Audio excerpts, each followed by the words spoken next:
ఓం నమ శివాయ. శంభో శంకర. ఆలు లేదు, సోలు లేదు. కొడుకు పేరు సోమలింగం అట. శాస్త్రాలు వట్టిగా ఉట్లేవు. మన పూర్వీకులు మహానుభావులు. ప్రతిదానికి గట్టి కారణం ఉంటుంది, అందుకే ఉట్టే శాస్త్రాలు. ఇప్పుడు అట్లా అయింది ఎలక్షన్లది పరిస్థితి. వాళ్ళది సర్పంచ్.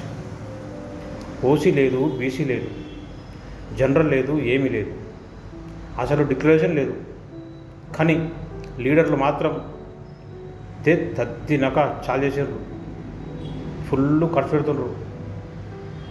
ఇక రాబోయే 5 సంవత్సరాలు సర్పంచ్ మనమేరా పోయి మనం సీట్ ఎక్కువే, ఇక మొత్తం రాజ్యం మనదే అనే విధంగా. కానీ ఇప్పుడు ఓటర్ మహాశయులు అతి తెలివిపరులు. వారికి తెలుసు ఎవరికి ఓటేసి ఒక మంచి నాయకుడిని ఎన్నుకునే విధంగా వాళ్ళు ప్రిపేర్ అయ్యారు ఆల్రెడీ. మీ పైసలు మొత్తం పుష్పటకైతే గోవింద